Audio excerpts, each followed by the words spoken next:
जानिए 8 राज्यों में कैसे मनाई जाती है दुर्गा पूजा। तो चलिए जानते हैं। तो आपने अभी तक सब्सक्राइब नहीं किया तो सब्सक्राइब कर दीजिए।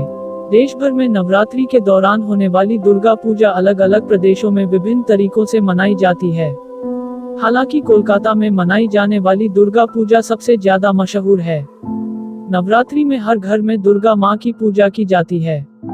इतना ही नहीं, गांव, शहर, गली मोहल्लों और चौराहों पर दुर्गा माँ की विशाल प्रतिमा रखकर सुबह शाम पूजा अर्चना करते हैं। पूरा देश भक्तिमय माहौल में परिवर्तित हो जाता है। न सिर्फ घरों में बल्कि मंदिरों में सैकड़ों हजारों की संख्या में श्रद्धालुओं की भीड़ जुट जाती है। आज हम आपको बता रहे हैं देश के किन प्रदेशों में कैसे मनाई जाती है नवरात्रि। 1. तमिलनाडु। तमिलनाडु में नवरात्रि को कोलू नाम से जाना जाता है। देवी की आराधना के लिए लोग अपने घरों में 100 छोटी बड़ी मूर्तियां रखते हैं। जब ये मूर्तियां एक ही पंडाल में रखी जाती है तो यह नजारा किसी म्यूजियम जैसा दिखता है। यहाँ लोग देवी के 3 रूपों की आराधना करते हैं। 2. पश्चिम बंगाल। नवरात्रि में पश्चिम बंगाल की दुर्गा पूजा दुनिया भर में सबसे प्रसिद्ध है। पश्चिम बंगाल सहित पूर्वोत्तर के कुछ हिस्सों में नवरात्रि का खास महत्व है। नवरात्रि के लिए खास तौर पर पंडाल तैयार किए जाते हैं। 9 दिनों तक लोग मां दुर्गा और नारी शक्ति की आराधना करते हैं। पंडालों में लोगों की खूब भीड़ जुटती है और विशेष आरती की जाती है।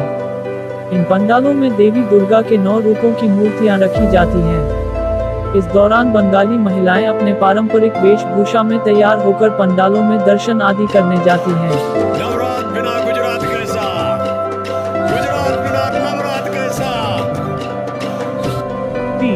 गुजरात। गुजरात में नवरात्रि के दौरान सबसे ज्यादा गरबा महोत्सव का आयोजन किया जाता है।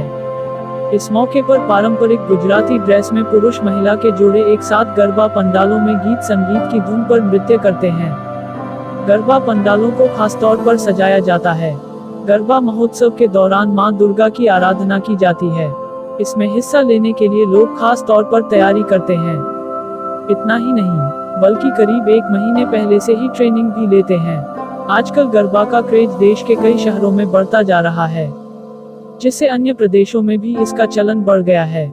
मध्य प्रदेश, महाराष्ट्र और उत्तर प्रदेश के कुछ क्षेत्रों में भी गरबा नृत्य प्रचलित हो चुका है। 4. महाराष्ट्र। नवरात्रि में महाराष्ट्र के लोग कार, घर और प्रॉपर्टी को खरीदना शुभ मानते हैं। नवरात्रि के दौरान शादीशुदा महिलाओं को एक दूसरे के घर आमंत्रित करते हैं और उन्हें श्रृंगार की चीजें जैसे सिंदूर, चूड़ी और बिंदी आदि तोहफे के रूप में देते हैं। हालांकि महाराष्ट्र में कई प्रदेशों के लोग जाकर बसे हुए हैं तो इस वजह से वहां पर भी गुजरात और कोलकाता की झलक देखने को मिल जाती है। 5. कर्नाटक। कर्नाटक के मैसूर शहर का दशहरा पूरे देश में मशहूर है। नवरात्रि के आखिरी दिन हाथियों को सोने चांदी के गहनों से सजाया जाता है और मैसूर के राजमहल, मैसूर पैलेस की खास तौर पर लाइटिंग की जाती है। 6. केरल। केरल में नवरात्रि पर्व के आखिरी 3 दिनों अष्टमी, नवमी और दशहरा का खास महत्व है। देश में 100% लिटरेसी वाले राज्य में लोग देवी सरस्वती के पास 2 दिन तक अपनी किताबें रखते हैं और इन्हें दशहरा के दिन उठाते हैं। इस दौरान लोग अपने लिए अच्छी बुद्धि और कामयाबी की कामना करते हैं। 7. उत्तर प्रदेश और उत्तराखंड। उत्तर भारत के कई राज्यों में नवरात्रि के दौरान देवी मां की मूर्ति स्थापित की जाती है। इस दौरान खास तौर पर आरती और पूजन किया जाता है। इसके साथ ही कलाकारों के द्वारा रामलीला की प्रस्तुति दी जाती है, जिसमें भगवान श्री राम लंका के राजा रावण का वध करते हैं। 9 दिन रामलीला के मंचन के बाद दशहरे के मौके पर रावण, मेघनाद और कुंभकर्ण के पुतले जलाए जाते हैं। इसे असत्य पर सत्य की जीत का प्रतीक माना जाता है। 8. पंजाब। पंजाब में नवरात्रि को अलग ही तरीके से मनाया जाता है। यहाँ लोग पहले 7 दिन तक व्रत रखते हैं। इस दौरान जगराते का आयोजन किया जाता है।